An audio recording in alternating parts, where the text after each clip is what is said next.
बच्चों स्टार्ट करते हैं। देखो फोर्स इज इक्वल टू क्या हो गया 1/4 pi epsilon Z into E divided by R. अब बच्चों कंडीशन क्या है, जो जेड ई वाला चार्ज है ये पॉजिटिव है, जो इलेक्ट्रॉन वाला चार्ज है वो क्या है नेगेटिव है। तो इन दोनों का मैग्नीट्यूड क्या होगा बच्चों, नेगेटिव आएगा। तो इसलिए हम यहां पे क्या करते हैं, एफ इज इक्वल टू हमारे पास आएगा माइनस, एफ की जगह पोटेंशियल एनर्जी कर दो, पोटेंशियल एनर्जी। तो potential energy is equal to PE is equal to क्या आएगा आपके पास में माइनस 1/4 पाई एप्सिलॉन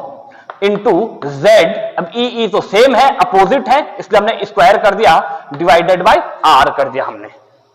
ठीक, अब यहां पे बच्चों आर क्या है, रेडियस है किसकी, एटम की, जिसके लिए हम कैलकुलेशन ये वाली कर चुके हैं। तो यहां से आर की वैल्यू सब्स्टिट्यूट करो, इसको इक्वेशन मानो 1 और by substituting the value of R from the equation 1, वहां से हमने क्या करी, आर की वैल्यू सब्स्टिट्यूट करी इसमें। तो हमारे पास जो potential energy PE is equal to आएगा, वो आएगा माइनस 4 पाई एप्सिलॉन इंटू देखो जेड ई स्क्वायर, इतना तो सेम है। अभी आर की वैल्यू वहां से ली हमने, तो आर की वैल्यू हमारे पास क्या रही बच्चों, H square epsilon divided into N square divided by pi M E square into Z. ये वाली वैल्यू कहां से आई थी बच्चों, जो ये वाली वैल्यू आई है वो यहां से आर की रेडियस हम पहले कैलकुलेट कर चुके हैं प्रीवियस वीडियो में। क्लियर, तो यहां से आर की वैल्यू हमने, देखो इसको सिंप्लीफाइड करते हैं, तो पोटेंशियल एनर्जी इक्वल टू होता है बच्चों हमारे पास माइनस 1/4 पाई एप्सिलॉन, ठीक है ना, इनटू देखो जेड ई स्क्वायर, ठीक, डिवाइडेड बाई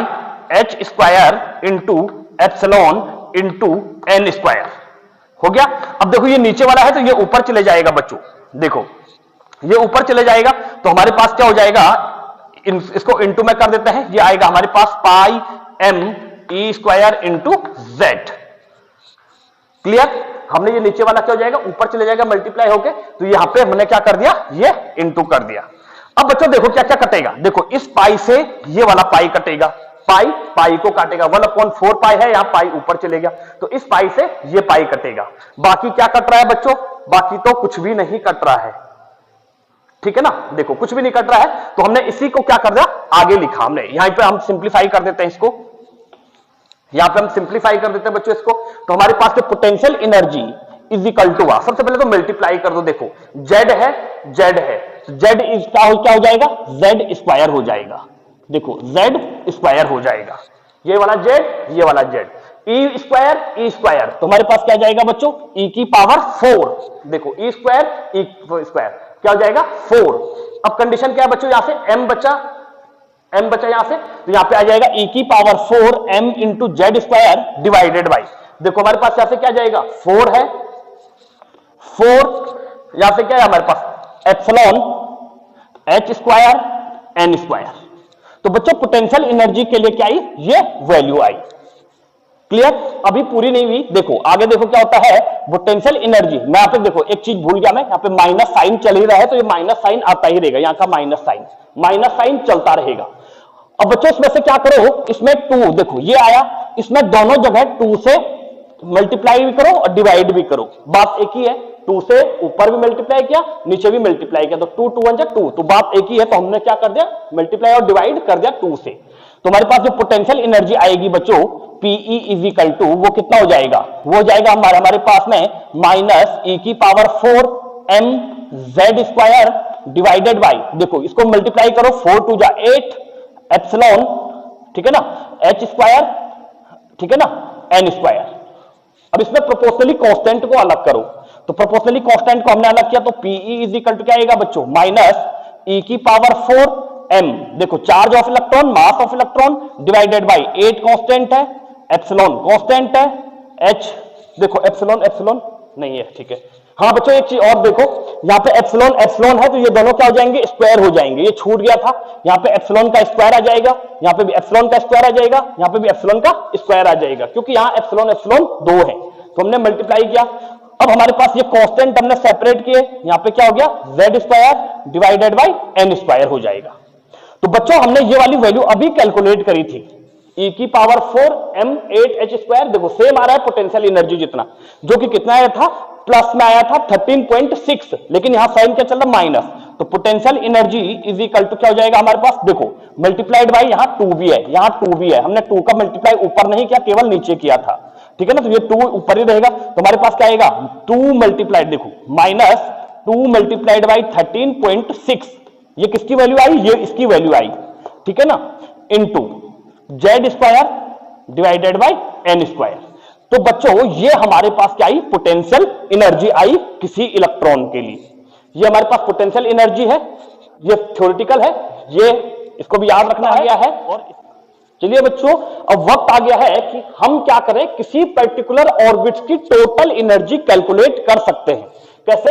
हमें पता है कि किसी पर्टिकुलर इलेक्ट्रॉन की जो एनर्जी होती है वो होती है काइनेटिक एनर्जी, वो होती है पोटेंशियल एनर्जी के इक्वल, ठीक है ना। तो हमने काइनेटिक देखो E इज इक्वल टू के ई प्लस पीई, क्लियर। अब बच्चों के ई कहां से लेंगे हम, यहां से, पीई क्या हम यहां से, तो के ई की वैल्यू हमने क्या कैलकुलेट करी थी, इसका भी शॉर्टकट लिखते हैं, के ई इज इक्वल टू क्या करा था हमने 13.6, ये प्लस में आया था, into Z square divided by N square. दोनों में देखो पोटेंशियल एनर्जी और काइनेटिक एनर्जी में डिफरेंस क्या है बच्चों, वो डिफरेंस ये है कि यहां 2 मल्टीप्लाइड बाई 13.6 आया लेकिन माइनस में है, Z square divided by N square, यहां 13.6 है लेकिन प्लस में है, यहां -2 मल्टीप्लाइड में है, ठीक है, तो ये माइनस में आ रही वैल्यू, ये प्लस में आ रही है, ये डबल है, ये सिंगल है, ठीक। तो हम क्या करते हैं बच्चों, काइनेटिक एनर्जी लिखो, इसकी कितनी आई 13.6 into Z square divided by N square, ठीक, प्लस क्या आएगा, सिंपल माइनस लिख दो, प्लस माइनस का क्या हो जाएगा, प्लस हो जाएगा, फिर पोटेंशियल एनर्जी कितनी आ रही है, -2 multiplied by 13.6 into Z square divided by N square, ये आ गया क्योंकि साइन चेंज है। अब देखो प्लस माइनस का क्या होगा, माइनस होगा, तो माइनस आ जाएगा हमारे पास, ओवरऑल क्या आएगा 13.6 into Z square divided by N square minus 13.6 into Z square divided by N square, ये हो गया हमारे पास। अब देखो सॉरी 2 मल्टीप्लाइड बाई है, ठीक है ना। अब देखो 2 कितना हो रहा है, 27.2 हो रहा है, उसमें से 13.6 किया तो कितना बचेगा, फिर देखो हमारे पास आ जाएगा -13.6 into Z square divided by N square. तो हमारे पास E की value total energy of electron कितनी आई, ये आई। तो हम यहां पे लिख सकते हैं बच्चों, देखो हम यहां पे शॉर्टकट के लिए लिख सकते हैं E is equal to -13.6 into Z square divided by N square, this is the final energy of an electron. बच्चों हम स्टार्ट करते, देखो एनर्जी हम एक बार रिवीजन करवा रहा हूं इसका,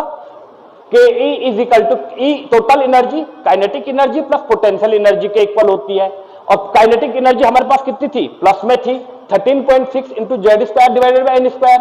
प्लस पोटेंशियल एनर्जी कितनी थी, माइनस में थी, 2 multiplied by 13.6 into Z square divided by N square. मतलब हम ये बोल सकते हैं पोटेंशियल एनर्जी दुगनी थी किसकी, काइनेटिक एनर्जी की, क्लियर। तो हमने यहां से इसको देखो वैल्यू पुट करी दोनों की, हमारे पास फाइनल आंसर क्या आया, -13.6 divided by Z square oblique N square. अब बच्चों इसको मैं हटा रहा हूं, एक और चीज देखते हैं, इसको हटा दूं, चलो हटा देते हैं। अब देखो बच्चों जो हमारे पास है, सपोज हाइड्रोजन एटम के लिए, H एटम के लिए सपोज ये न्यूक्लियस है, ये नंबर ऑफ सेल 1 है, ये 2 है, ये 3 है, ठीक है ना। हाइड्रोजन एटम के लिए क्या, किसी भी के लिए, सपोज ये हमारे पास क्या आ गया,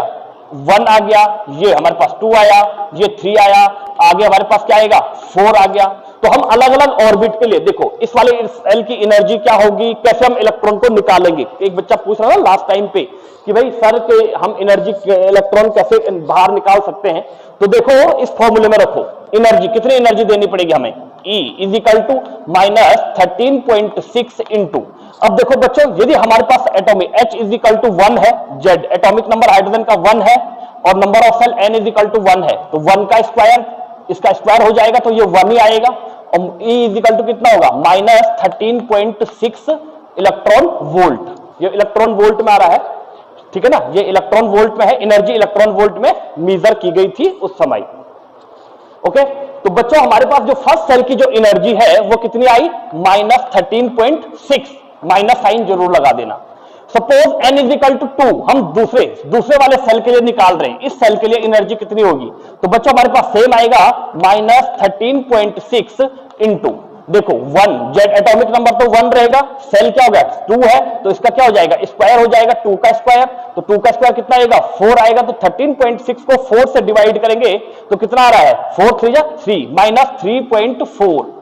ठीक है ना। तो माइनस 3.4 इलेक्ट्रॉन वोल्ट हम एनर्जी देंगे, तो इसकी जो एनर्जी आई बच्चों माइनस 3.4 दी। सॉरी कल मैंने माइनस 5.4 बताई थी शायद, मे बी हल्का सा मिस्टेक है, I am extremely sorry. Clear. तीसरी कंडीशन इसको हटा रहा हूं, तीसरा यदि हम तीसरे सेल के लिए हम पोटेंशियल एनर्जी निकाले बच्चों तो कितना हो जाएगा माइनस 13.6 इंटू जेड 1 ही रहेगा क्योंकि एटॉमिक नंबर 1 है, एन स्क्वायर, एन की जगह क्या होगा 3 का स्क्वायर, तो यहां पे क्या हो जाएगा 9 आ जाएगा, तो 9 करेंगे बच्चों तो इसको हम वो करेंगे तो क्या हो जाएगा माइनस 1.54 आ जाएगा आपके पास में, क्या है 9 1 जा 9, हाँ 1.54 आ जाएगा, ठीक है ना, माइनस में आएगा इलेक्ट्रॉन वोल्ट। बच्चों और आगे करेंगे हम तो हमारे पास क्या आएगा 4 का करेंगे 16 तो हमारे पास क्या आएगा माइनस 0.85 इलेक्ट्रॉन वोल्ट। बच्चों यदि हम इंफिनिट वाले बात करें, देखो यदि हम क्या करें एच, देखो जेड इज इक्वल टू हमने 1 बोला और नंबर ऑफ सेल एन क्या हमारे पास इंफिनिट है, इंफिनिट ऑर्बिट से क्या करें उसको भाई एनर्जी कैलकुलेट कर रहे हैं, तो एन हमारे पास क्या आएगा देखो E is equal to minus 13.6 into Z 1 का स्क्वायर इंफिनिट का स्क्वायर। तो बच्चों किसी भी चीज से इंफिनिट से डिवाइड करते हैं तो क्या हो जाता है 0 हो जाता है, तो हमारे पास क्या हो जाएगा ई इक्वल टू ये 0 हो जाएगा, मल्टीप्लाई करेंगे 0 हो जाएगा। तो बच्चों अगर इंफिनिट से किसी इलेक्ट्रॉन को हमने अगर सपोज ये मान के चलो कि किसी इलेक्ट्रॉन को अगर हम इंफिनिटी वाले ऑर्बिट्स में क्या कर रहे हैं एनर्जी को मेजर कर रहे हैं, तो उस कंडीशन में हमारे पास क्या हो जाएगा इलेक्ट्रॉन आयनाइज्ड हो जाएगा। बोलने का मतलब क्या है, यदि हम पहले वाले सेल से यहां से हम इस इलेक्ट्रॉन को हटाना चाह रहे हैं तो हमें इसको एनर्जी देनी पड़ेगी कितनी प्लस 13.6 जो कि सबसे कम है, ठीक है ना, सबसे कम है 13.6। सेकेंड वाले ऑर्बिट्स में हमने कितनी एनर्जी दी प्लस 3.4, हमने एनर्जी देंगे तो हम पॉजिटिव में देंगे, हम नेगेटिव में एनर्जी नहीं दे सकते हैं, हम पॉजिटिव में देंगे एनर्जी, तो पॉजिटिव में देंगे तो प्लस 3.4 एनर्जी देंगे तो यहां से इलेक्ट्रॉन बाहर निकल जाएगा। अगर हम यहां से 1.54 एनर्जी देंगे प्लस में, यहां से इलेक्ट्रॉन निकल जाएगा। तो बच्चों वैसी कंडीशन क्या है कि भाई एनर्जी, वो कंडीशन जब हम एनर्जी देंगे इसको, जब इलेक्ट्रॉन की किसी ऑर्बिट की एनर्जी 0 हो जाएगी तो वो क्या हो जाएगा, जैसे सपोज हमारे पास Na है, सपोज सॉरी हमारे पास क्या है हाइड्रोजन है, हाइड्रोजन का इलेक्ट्रॉनिक कॉन्फिडेंस क्या होता है 1, तो हाइड्रोजन इज इक्वल टू 0 करना है तो हमें कितनी एनर्जी देनी पड़ेगी, उसके लिए हमें क्या करनी पड़ेगी इन्फिनिट एनर्जी देनी पड़ेगी, तब जाके वो क्या हो जाएगा 0 हो जाएगा। कंप्लीट आयोनाइजेशन बोलते हैं बच्चों जिसको, ठीक है ना, ये आपको ध्यान रखना है, ठीक है ना। ये हमारे पास एनर्जी ऑफ इलेक्ट्रॉन है, यहां 13.6 है। अब खुद ही देखो उसने क्या बोला था, इस ऑर्बिट की एनर्जी 13.6 है, यदि वो इसमें से E1 या देखो हमारे पास ये E1 हो गया, ये E2 हो गया, यदि वो E1 से E2 में जा रहा है बच्चों तो उसको क्या करना पड़ेगा अपनी एनर्जी को एब्जॉर्ब करना पड़ेगा, क्योंकि ये ज्यादा एनर्जी है, माइनस 13.6 क्या है कम है, तो उसको एनर्जी एब्जॉर्ब करनी पड़ेगी यहां जाने के लिए, यहां से आगे जा रहा है तो और जाना पड़ेगा। और एक और बात देखो, ये न्यूक्लियस के क्लोज है तो इसलिए इसकी क्या है, ये बाउंडेशन में है इलेक्ट्रॉन, जो ये वाला सेल का इलेक्ट्रॉन होगा वो बाउंडेशन में है न्यूक्लियस के, एक तरीके से न्यूक्लियस के किसमें है, ये रेत देख में है, तो बहुत ज्यादा प्रेशर है इस पे न्यूक्लियस का, इसलिए इसकी एनर्जी क्या है इतनी कम है। जैसे जैसे न्यूक्लियस से डिस्टेंस बढ़ेगी वैसे वैसे क्या हो जाएगा, ये प्रेशर कम होता जाएगा, ये जो फोर्स ऑफ अट्रैक्शन है ये कम होता जाएगा, तो इलेक्ट्रॉन इतना फ्री होता जाएगा बाहर जाने के लिए। क्लियर। और एक लास्ट डाउट आपका बच्चों कि मैंने जब ये वाला हटा रहा हूं